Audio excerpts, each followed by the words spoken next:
morning, good afternoon, good evening. Roberto Monaco here. I hope you're having a phenomenal holiday season.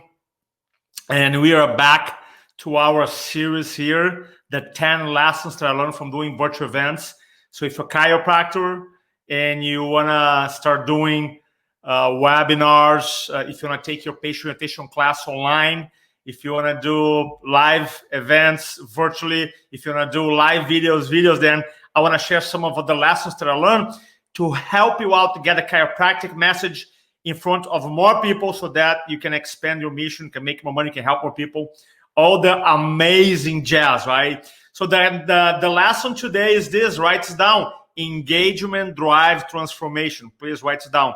Engagement drives transformation. When I start coaching speakers back in 2002, I noticed that there's one of the major differences between a person who can go in a room and move someone into action ethically and someone who doesn't is the capacity to engage the audience, right? Consistently, someone can go and speak and engage someone at the highest level possible. Consistently, that person is going to be more effective. Here's a question, Doc. Have you ever been in a situation where you're doing a dinner with the doctor, stress talk, a webinar nowadays, right? Post-COVID, a webinar, and you have people like this, the arms crossed like this, and you're like, it's going to be hard to move that person. And the idea is that when you go to meetings or you're doing a presentation and people are like nodding, raise their hand, write things down, engaging, eye contact. So we have all these signs that you're going to be able to engage someone. Most likely, it doesn't guarantee, obviously, but most likely that you're going to have a better result. I remember coaching a chiropractor who had terrible results, conversion. I'm talking about conversion results. And he calls me up and we got together. And I said, first thing that I said, tell me what you do. And right in the beginning of the talk, he opens up, he goes, here's how he framed his message. Don't ask me any questions until the end. And I'm like, dude, why are you saying that? He goes, well, because so-and-so taught me. I'm like, so-and-so taught you the wrong way. Because and one of the major things that we talk about today is that the mindset of your audience change, right? Obviously, for him, one of the major things we did was I was teaching him how to engage people throughout, because please write it down. Small commitments leads to big commitments. Write it down. Small commitments leads to big commitments. And when you're doing group selling, speak to groups, same is truth. Really powerful. Another example that I had, but it's a positive one, when I did a presentation recently with Dr. Franson, amazing Dr. Franson, the Remarkable Practice. I remember we did, I was speaking at his event. The Remarkable Practice was a 1.5-day event. And a 1.5 day, there's like 4,000 plus chat messages in a weekend. That's when I start thinking in terms of like, man, engagement when you're doing virtual presentations is even more important, okay? So I always remember this, that if you are doing patient orientation class online, if you're doing a webinar online, even if you wanna do your own 4-hour event, 5-hour event, a health, I know some doctors used to do this 2-hour workshop, kind of like once a year or 3-4 times a year, bring a lot of people in the community. If you are doing that, which I think is an amazing opportunity for you to do that right now, because the audience is trained, then the core concept I want to think about is engagement. How I'm going to engage. Look, you already know the content. You already know the content. The content is the content. The content's the things you do every single day. You know the content. You have to think in terms of like, how am I going to engage someone even before my presentation, all the way until I lead them to the sign-up process, okay? So 4 elements. Number 1, the psychology. The psychology means that how your audience think about engagement has changed. Traditional, old school public speaking rhetoric, right? Old school is a guy or a girl speaking for thousands with the little notes here, and then the person doesn't move and people like, they just listen to it. It doesn't work like that. Why? Primarily because smartphones, primarily because now with smartphone and social media, people are used to engage the whole time. I'm not saying it's a good thing. I'm saying that's what it is. So people have Facebook, Twitter, chat, text, LinkedIn. So you're used to engage the whole time, the whole day. And now you're going to go to, quote unquote, a webinar, a virtual seminar, and you're going to be here for 40 minutes, 30 minutes, right? So that's why you got to understand that your audience wants to engage. Now, obviously, you got to be able to know how to create this space for engagement. Otherwise, if everybody's talking the whole time, you don't get anything done. But just understand that the psychology of your audience has changed, and they, even if they're doing a virtual webinar, a Zoom call, whatever you want to call, they want to engage with you. So 2, when it comes to strategy. Now, the strategy is really a big depends. I hate not giving the answer, but the answer truly is the strategy of engagement depends. What do you mean, Roberto? Well, I do our 3-day classes, influencing from the front for the chiropractors. Little plug here. If you want to join us, coming up in January 29th, 31st, there's a link below here. But when I plan, we spend 2.5 days, which is different than a live video, which is different than a 30-minute webinar. Right? Some things are the same. So when I plan a long format talk, what I do, I go 45 minutes content. I go 10 to 15 minutes exercise. And then I go 10 to 15 minutes group participation, group share, all done online.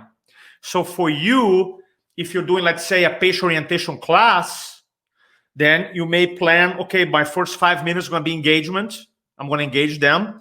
Then I'm going to deliver 30 minutes of content using the chat, using the reaction tools that you have on Zoom, for example. Then I'm going to do a call to action. So, but you gotta have a strategy, not just like, oh, just happened that I was engaging. The most successful people, they have a strategy that they implement to engage people, which is super powerful. Right? And then what comes, so you have the psychology to understand that the audience has changed the psychology.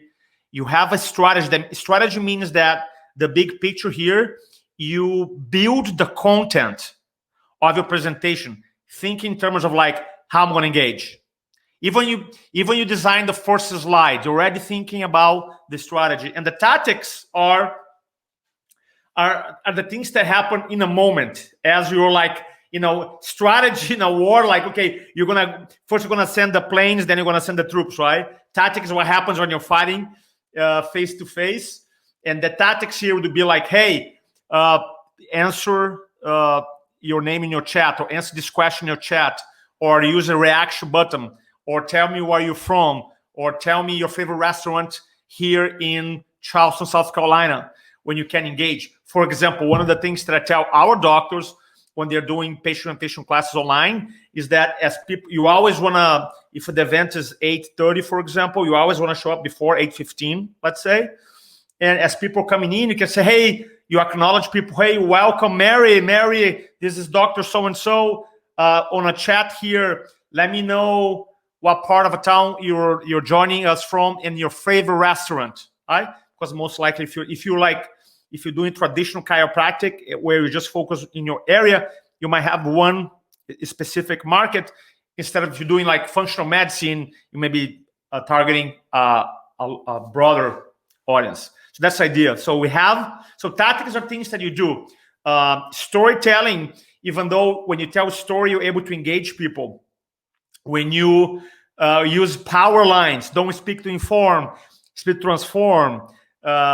If you don't share your story, the marketplace will create one about you. See, all these power lines are things that you say, also known as quotes, that create this emotional reaction to your audience. All these communication tools that you can use to engage an audience. It's super powerful. Use the chat, engage them before the presentation.